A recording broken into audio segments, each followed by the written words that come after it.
not in doubt of that very strong synergy between the Council and the Nigerian Maritime Police Command. I want to assure you that Nigeria Police Force Maritime Command will continue to work in close collaboration with you and in close synergy with other stakeholders in the industry, the maritime sector.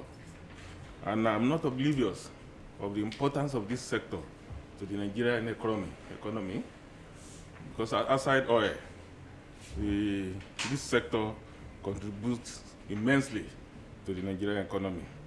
And by that, all hands must be on deck to ensure that we give all the necessary support to ensure a seamless operation in this sector. The Nigeria Police will continue to support you and every other important player in the industry to ensure that we have a very seamless operation all the time. We all know the role of the police as enshrined in the relevant statutes, that of detection and prevention of crime, investigation of offenders, and prosecution of offenders. I'm very sure that your council will always give us a supporting hand, helping hand in actualizing our constitutional mandate. We are very aware of the government policy of the ease of doing business and the imperative of trade facilitation too. We will also always support that in support of the government and in the performance of our duty, of our mandate. But we also want a balancing act in that aspect too, as we don't want things that will jeopardize national security. Security Secretary, sir, said, I appreciate you for all the support you have been rendering to us. And at the risk of sounding oliver-twistic, we still want more of this support, maybe in the area of training to enhance our capacity, and in the area of maybe intervention in logistics, what do you call it, material support or vehicular support. I have no doubt that you will not hesitate at every juncture to come up to our aid, and I assure you that with we on the saddle at the Maritime Police Command, the warm relationship between your council and the police will continue to wax stronger. Anytime you need any intervention from us, please don't hesitate to let us know. We will be at your beck and call. I want to congratulate you for assuming this very important assignment. And I'm particularly excited in your statement. I can already see the depth of the knowledge of the industry, and in particular, the statement about how strategic the maritime industry is to the nation's economy. The Nigerian Shippers Council has a very unique mandate, which of course is to regulate, as port economic regulator, the maritime space. And in that connection, what we do is to ensure that the seamlessness in the manner in which business is conducted in our ports, the efficiency, the quality of services that are delivered, most importantly, to make certain that we put in place strategies and policies that will enable the ease of doing business in our ports. That is essentially the mandate of the Nigerian Shippers Council. Now, clearly, you're not able to do any one of that in an atmosphere of insecurity. So now therein comes the connection. Therein comes the reason for why a partnership between the economic regulator and those who are charged with the responsibility of ensuring safety of goods, property, and human lives is such a key connection. And so I want to assure you once again, AIG, that the relationship that the Nigerian Shippers Council has enjoyed in partnership with the police will continue. Now, I believe it will even be better because you're now coming in and meeting with, as I describe myself, the son of the force. So you can take it as a given that whatever I said that we need to do. And in saying this, I'd like to quickly note that you've spoken to your requirements regarding training and, of course, logistics. We've been doing a little test in the past. I'm just saying that you have now generated an environment where we're even going to do even better in terms of the support and the partnership that we will develop with the Maritime Police. Now, having said that, I want to take these opportunities to mention to you that there have been some challenges, and we need to be clear in our minds about those challenges because it now offers us an opportunity to see how we can address those challenges. That's the best way that you can actually structure an understanding that enables us to really be truly partners indeed. So the challenge we've witnessed, number one, is that there is what we have always pointed out every time and any time we've had the opportunity of meeting with men and women of the Maritime Police. The question of the excessive delays in cargo clearance. We all know that this has an impact on the economy that is negative.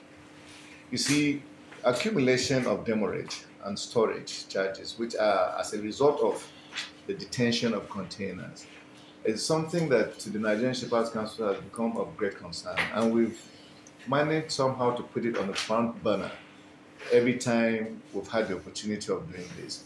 And so as your friend, as your son, as a member of your team, I believe I'm doing you even better to notify you that this is a challenge that we have. And I am confident that with you in the saddle, we are better able to address it. Congestions are in the seaports due to no release of containers, which ought to have been evacuated from the port to make room for incoming containers. That constitutes a barrier, to our ability to efficiently run our ports. And one of the reasons why we've had this congestion in the seaports is attributed in some cases to detention of containers. We understand that in the course of the intelligence gathering that the members of the Maritime Police are engaged with, that you are able to identify, breaches. And so it is actually within the purview of the responsibility of the Maritime Police to ensure that those breaches are addressed. But I'm also appealing to you that we may now need to be more creative about the manner in which we gather intelligence so that it better enables us to dictate and identify very quickly areas that need to be identified so that the overall impact that detention of containers may have on the industry can be avoided.